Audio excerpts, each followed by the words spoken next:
think we have to look at attitude and the other things I bring to the party other than the skill itself.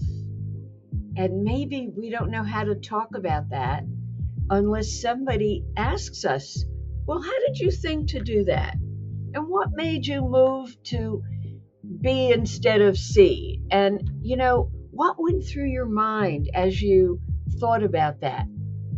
And maybe it's the art of managers or even my peers or my friends helping me identify the the skills that I use that are part of me, so I don't call them skills. It's just the way I am.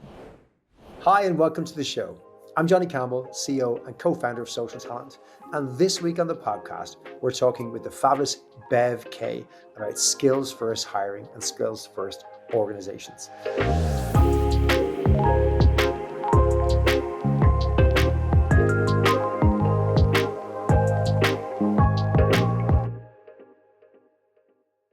Bev has been a frequent visitor to the podcast. She is a presenter on the SocialTalent platform, and I'm glad to count her as a good friend. Bev's the author of 8 books on career development, career management. She's a world-renowned speaker, and she's just a beautiful person. Bev, it's great to have you on the show. Thank you so much for joining us here this morning. For those folks who haven't had the absolute pleasure of hearing you, seeing you, or reading one of your books, could you perhaps just give our audience a quick summary of the area that you found yourself specializing in over the last few years and why you're so passionate about it? Okay. I am lucky because as a consultant entrepreneur, I found 2 areas early that have been evergreen for all of my career. I've been at this for over 4 decades. I'm 81 and I'm not stopping yet. And the first was career development. And I wrote my doctoral dissertation, UCLA, on how do careers get developed inside of organizations. And that was in the late 70s, early 80s, and no one had done it. And so I was really jazzed by understanding how do employees think about their careers, how do managers support them, and how does the surround sound or the system that the organization has help it or hurt it. So I developed workshops and training and wrote the book Up is Not the Only Way based on that work, and later wrote other books on career development, helped them grow and watch them go, just came out in its 3rd edition. And then I morphed into, luckily, the area of retention and engagement because noticed that if you are happy in your career, if you had a manager who seemed to care about that happiness factor, that you stayed longer. And McKinsey had just published its study about engagement, and they said people don't leave organizations, they leave managers.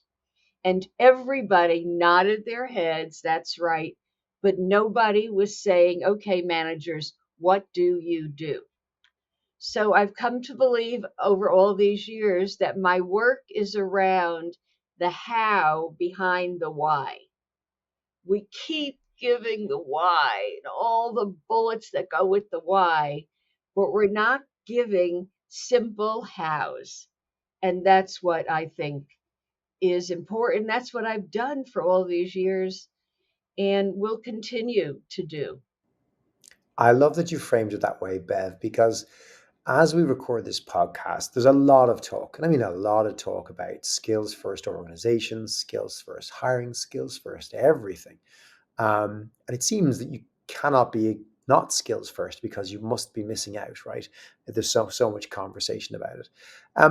But partly when I think of everyone talk about skills first, it's coming from this. I believe it's coming from this um, recognition that we do not have enough of the skills out there, or enough people to fill all the roles with all the requirements and all the skills that are in demand.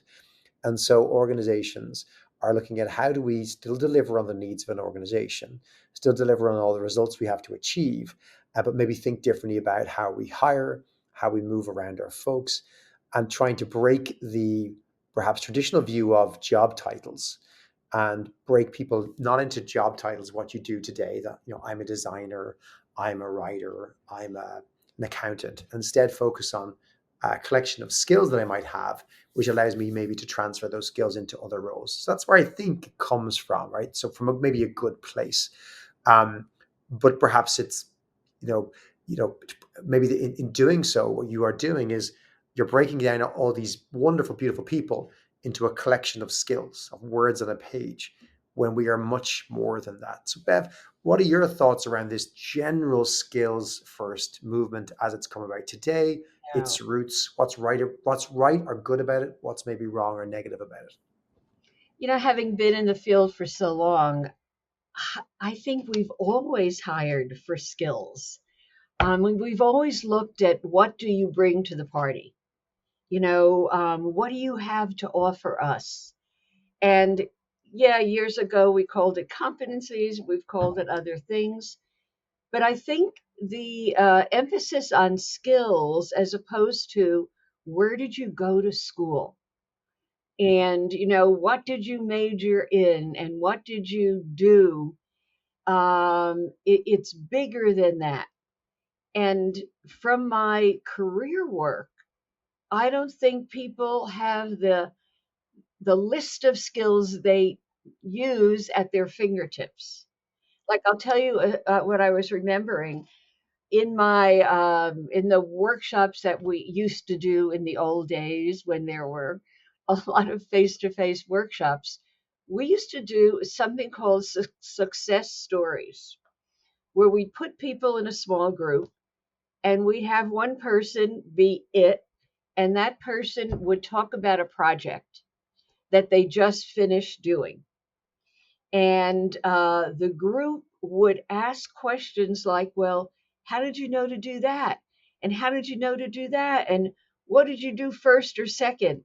And the group would write down all the skills they heard embedded in that success story and then read them aloud to the person who was it. And the person always went, oh my God, I never realized it took all of that to do what I did.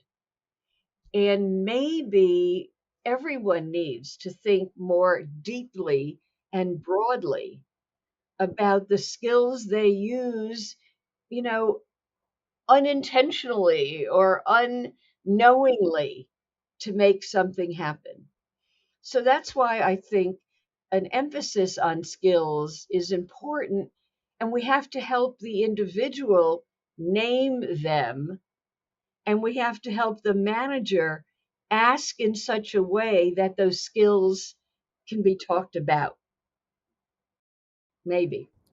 I heard the CEO of LinkedIn get up on stage at Talent Connect this year and say that every job is a collection of tasks, fundamentally, which I really like the idea of, saying you can have a fancy job title, but really it's just the tasks you do in a given day. And when you look at those tasks, you see skills that are required to deliver the tasks, and you can begin to decompose and break down those tasks. And as you said, maybe there is a challenge around just identifying the skills. We're not all brilliant at it. But even if there was a world where, Bev, everybody was great at understanding their tasks and then the skills associated with those tasks can rate themselves. In one of your recent articles, you quoted Zig Ziglar, and I love this. You said, it is your attitude more than your aptitude that will determine your altitude. Right. Talk to me about that in the context of a skills first world. All right. I wish that that was not mine. It was, in fact, I think, Zig forgot. Ziglar, you said, wasn't it? Right, right. And it is, you know, I think we have to look at attitude and the other things I bring to the party other than the skill itself. And maybe we don't know how to talk about that unless somebody asks us, well, how did you think to do that? And what made you move to B instead of C? And, what went through your mind as you thought about that? And maybe it's the art of managers or even my peers or my friends helping me identify the the skills that I use that are part of me, so I don't call them skills. It's just the way I am. Um, and I think it's great to be able to name them and great to look at skills as separate from the jobs I've had, the tasks, I've done, and look wider and deeper at what the person brings naturally. And Bev, you've described this quite well as mindset.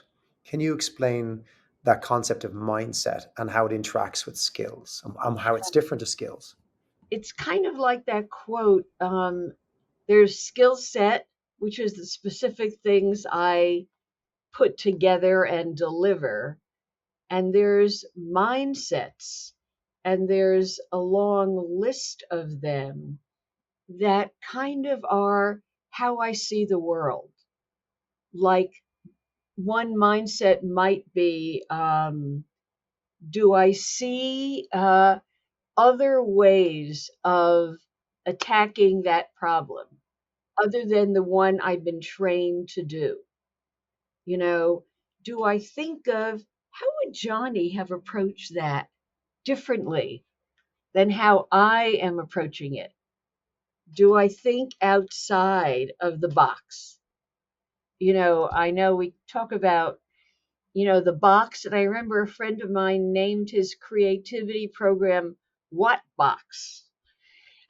Like, not only do I think outside of it, I throw out the box. And maybe we have to help people. And maybe it's the manager's job, maybe it's a colleague's job to get down to how did you know to do that? What did you pull on to get you to ask that question? What came to mind? And that's where we begin to name more than just what's apparent, So possibly. when you talk about these mindsets or headsets, Bev, maybe they can be used interchangeably with other HR words like behaviors or Yeah, values. It's the rather than the skill you have, the way that you would approach maybe using that skill, right? Your headset, your mindset, your right. behaviors, your values. Are they fixed, Bev? Or can they be adapted or trained, or can you change them over time, do you think? I think if we get more curious with one another, we might name those headsets or mindset. The headset I define as the skill. The mindset is what's behind it. What do you pull on? Who have you read that you stuck in your mind and now you're trying to emulate? So maybe it takes a savvy partner, whether that partner is your manager or a colleague or a friend, to ask you those questions that make you take a step back and say, how did I come to that? Um, and maybe you pull on people you've read, maybe you pull on instances that did not work that you learned from. Like, I love the question, tell me about a project that failed and what did you learn from it? Tell me about a project you led and it failed and you could have led it differently. Maybe we don't take the time in this busy, crazy world of ours to stop and say, how did you get there? How did you ask that question? What made you do that? We move right on to the next thing. So how would you go about, because I like what you're saying, by the way, Bev, because you're talking about, you mentioned at the start there, what have you seen? How are you doing that? Let's say maybe it's coaching. Coaching is a skill. Perhaps maybe that's a headset, but maybe the mindset is, how have I seen one of my leaders coach? Because there's different ways of having a mindset around that, the behavior or values they would take in terms of, are they, how they listen, are they positive, are they reinforcing certain skills, are they really open minded? Do they have that learning mindset, for example? All these different ways you could have a mindset. And perhaps you would learn that from emulating what you've seen in your career with previous colleagues or a boss. That's how you might learn the behavior of how to implement a coaching skill, combining those two things. But how would you recommend, well, first of all, who would you put the responsibility on to develop and define and understand these things? Is it the employee, the employers, and the boss, both? And do you have any tips in terms of how either party could start to just even evaluate those, name them, write them down, discuss them? You know, I go back to this one exercise we used to do in when we taught career development called success stories. And we'd say, name a project that you're working on now. And then my audience, and the audience could be colleague, a peer, a boss, uh, has to ask the question, well, what did you do next? And how did you know to do that next? And what went through your head, so that the individual thinks more deeply about how they move to solve that problem.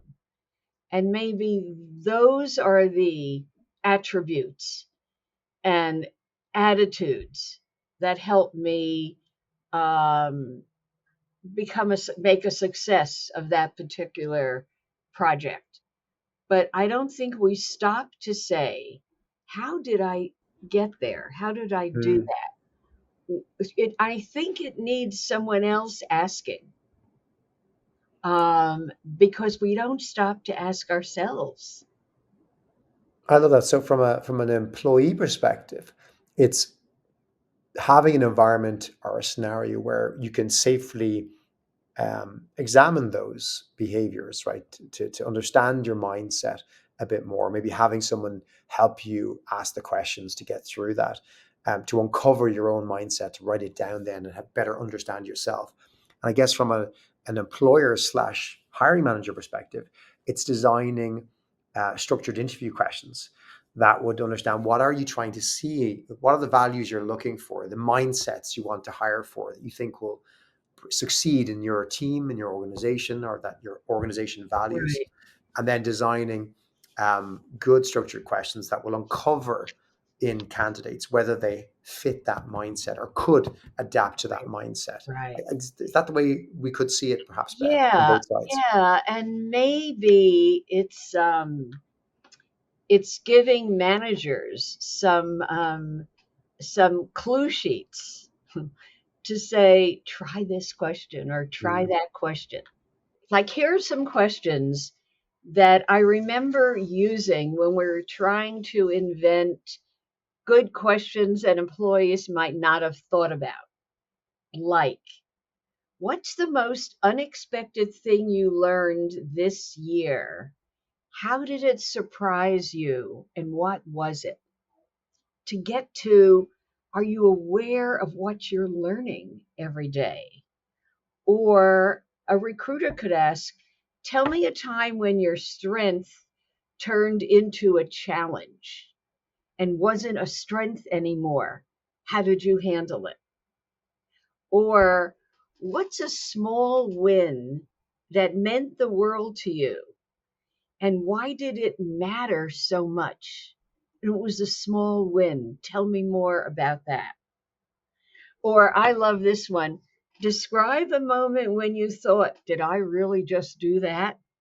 In a good way, of course. Like, sometimes when I am asked a question, I want to say, thanks, mouth.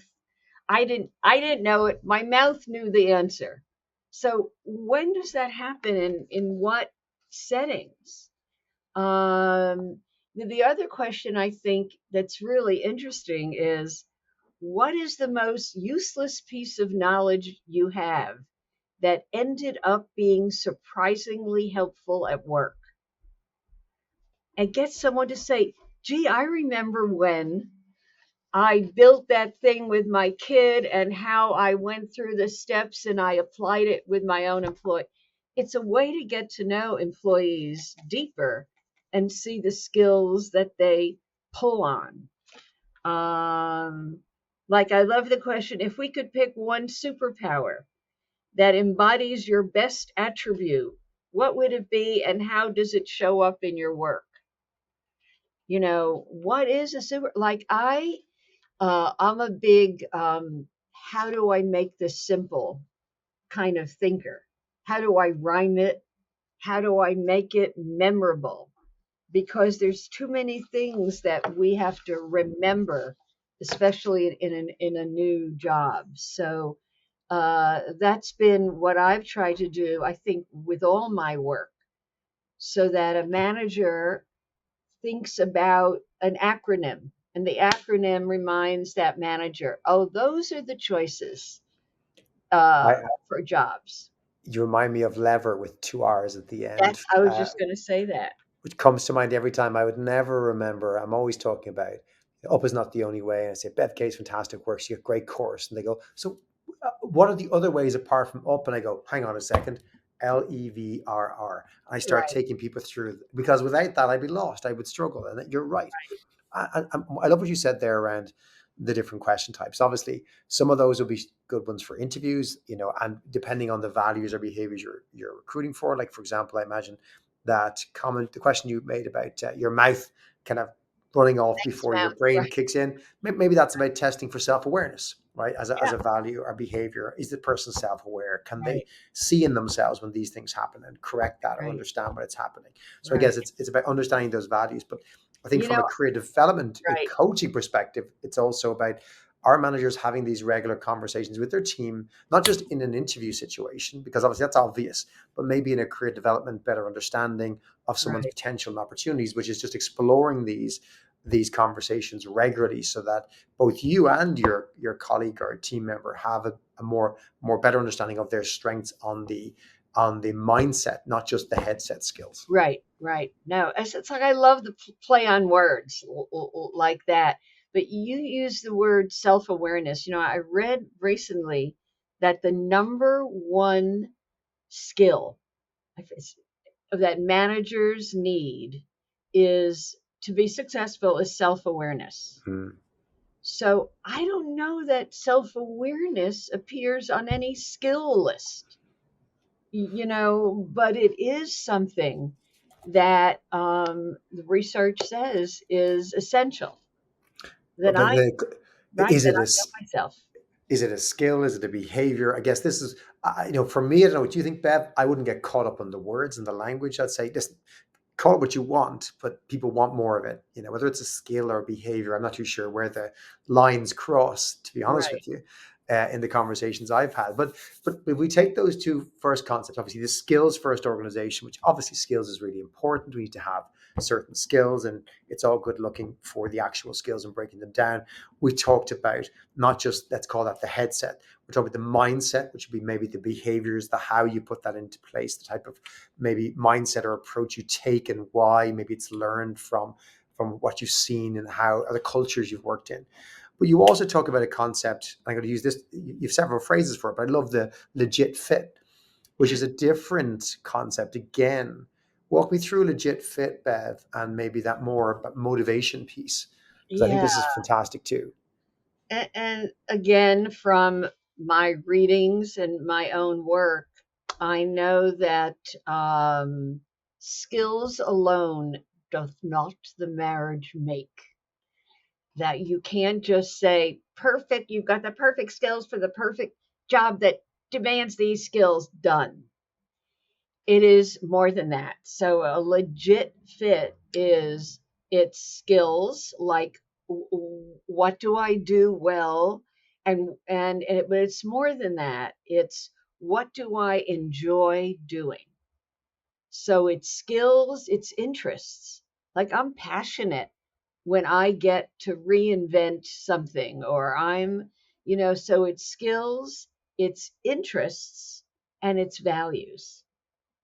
So I could be in a job demanding certain skills of me, and I could be bored silly using those skills. So I'm gonna flatline. And it's not just so it's skills, interests. I'm passionate about that, or I'm bored silly using that skill. Help, get me out of here.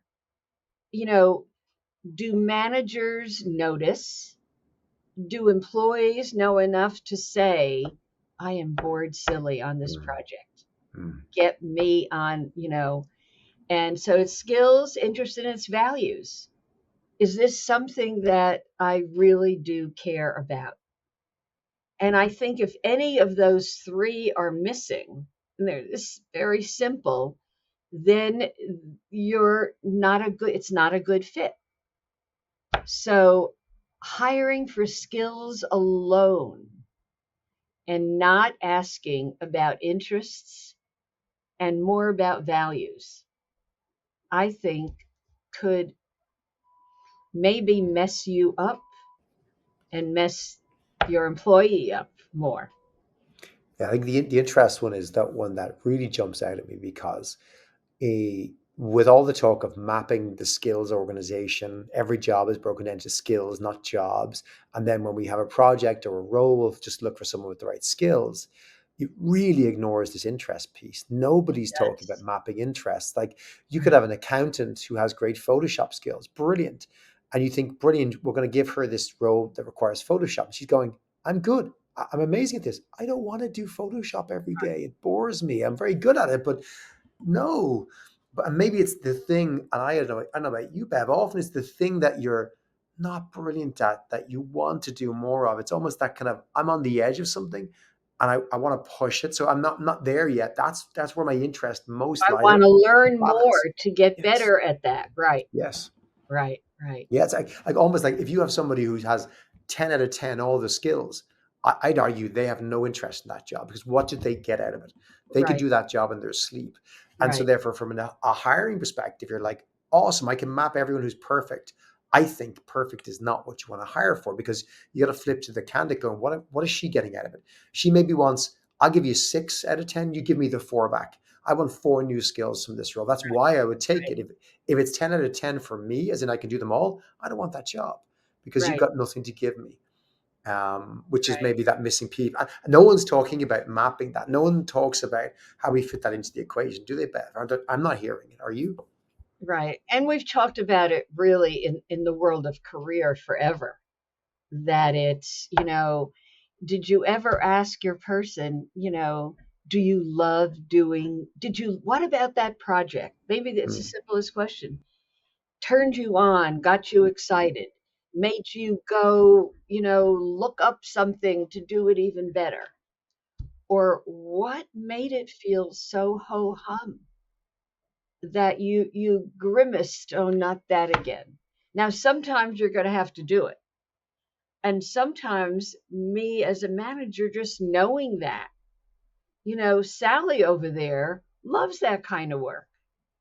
So it means that managers have to be more astute, more aware. I told you I love to rhyme things. I've said managers need to notice. And what does it mean to notice? It means you recognize, gee, I didn't know Johnny knows so much about that subject.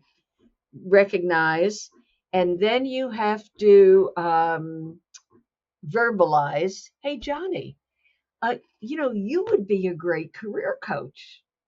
Recognize, verbalize, and then mobilize, and I know someone who I think is getting tired of the coaching they're doing, and you would be great doing that.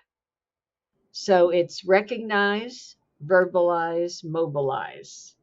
I love And that. those are the components of how I notice you.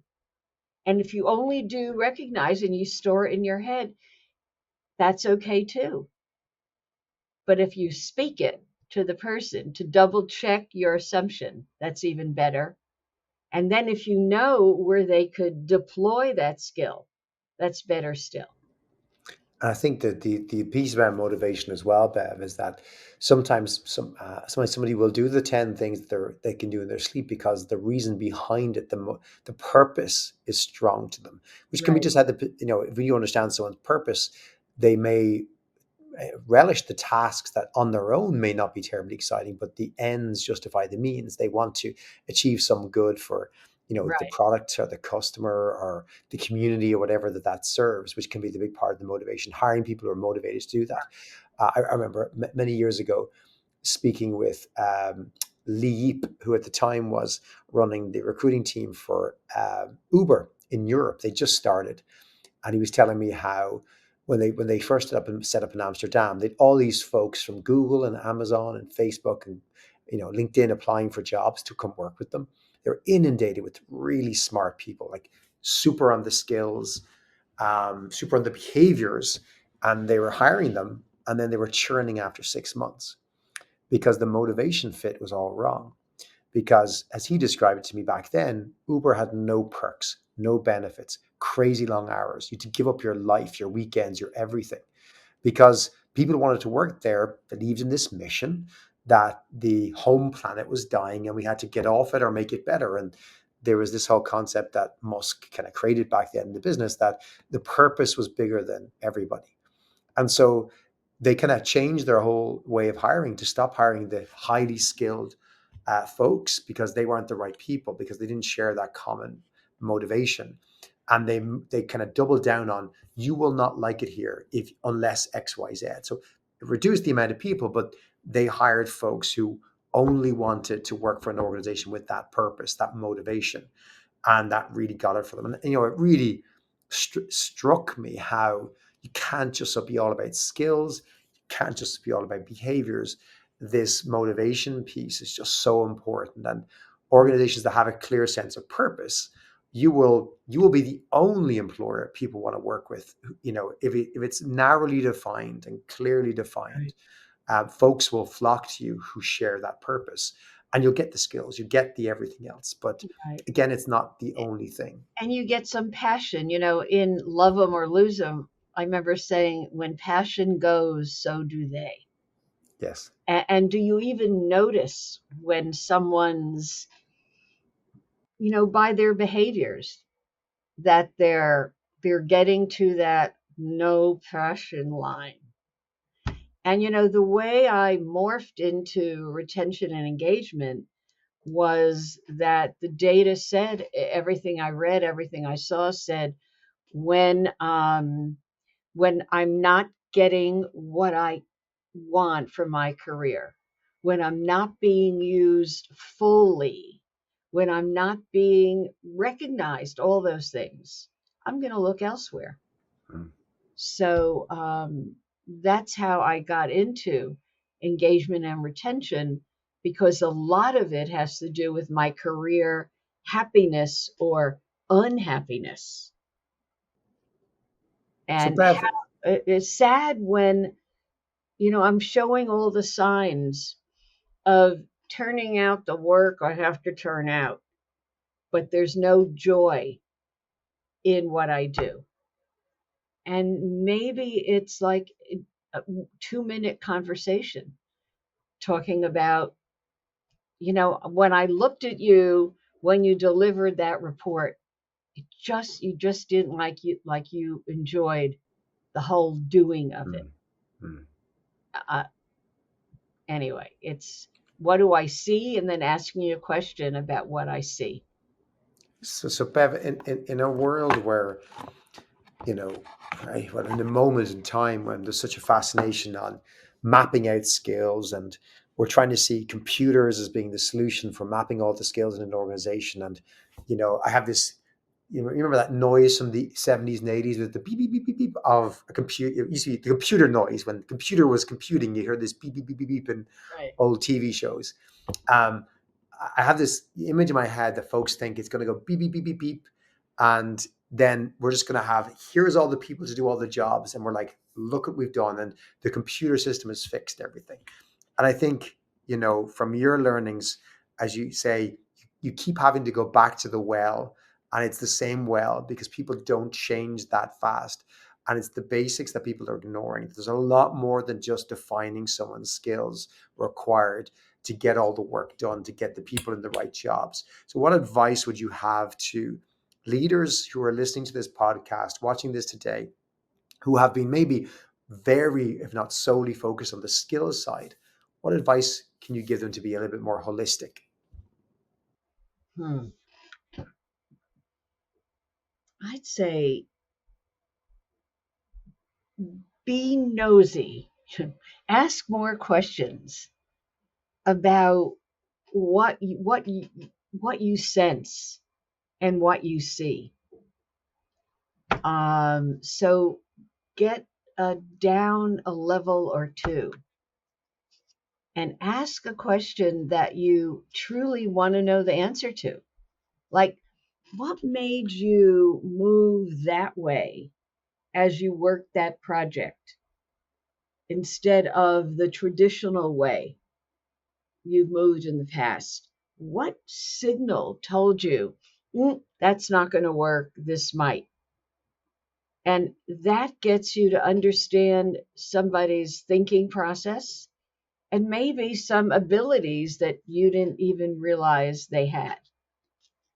When I look at people's skill lists, there are many traditional skills, and then I see some unique things called skills, like, um, you know, am I picking up on the emotions of people? I don't know what to call it, emotional sensitivity. Mm-hmm. That's a skill. Mm-hmm. Or,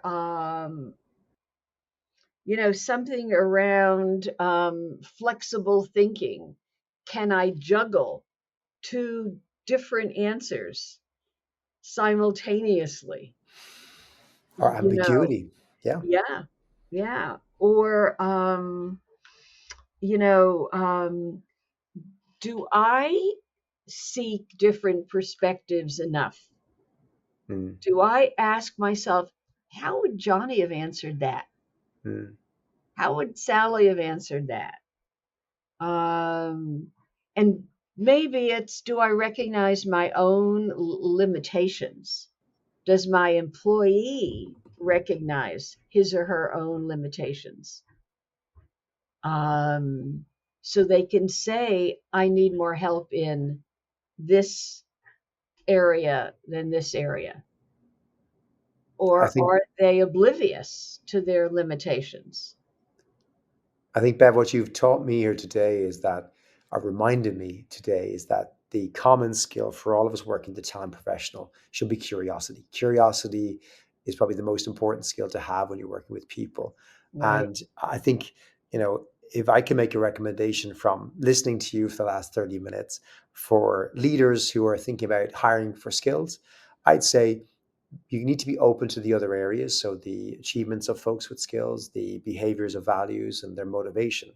And the best way to understand what you should hire for, from if I could take a leaf out of Bev's book, is to have conversations with your team, get down a level or two, understand better what motivates your current team, understand better what kind of headsets and what more mindsets they have in terms of the behaviors, what drives the how behind how they implement their skills. Because if you can better recognize it in your own team, you can begin to better understand what you need to hire for when you're going out to market beyond just the skills that you need to hire for your Right. next colleague to join you. And I think the rush and the overwhelm of our calendars, of our to dos, keeps us from wanting to go deeper or wider. And let's just get this done. I got to move on to that. And I'd that's 100% hard. agree. That's hard. Bev, Bev, for folks, Bev, for anyone who doesn't know, delivers Teams and Zoom sessions to large audiences around the world, to employees, to leaders, to recruiters. She's a fantastic guest speaker and motivator and facilitator. Her books can be found on Amazon. You can find more about Bev at Bev Kaye with an E, KAYE.com. And you can reach out to folks who were interested in perhaps knowing more about your services, getting you in to work with your team. Bev, is it go to the same address, bevkaye.com, or what's the best way to reach out That's to you? the best way. Awesome. And I'd highly recommend. Bev, thank you so much for joining us from your office in LA today to be on the podcast. Looking forward to having you back as you continue to share your wisdom for many, many more years to come. And maybe one day people will start to listen and we can realize that some things never change. We call them different things over time, but people don't change, and you got to motivate them, be curious, and Right. recognize them. Right. So good to see you, Bev. Thanks for joining us. And for you, the listener, thank you for joining us this week. We'll be back next week with another special episode, another great guest. If you haven't already, please subscribe on iTunes or Spotify or wherever you find your podcast. Don't forget, we're also on LinkedIn or YouTube if you want to check out a video of this episode. Until next week, take care.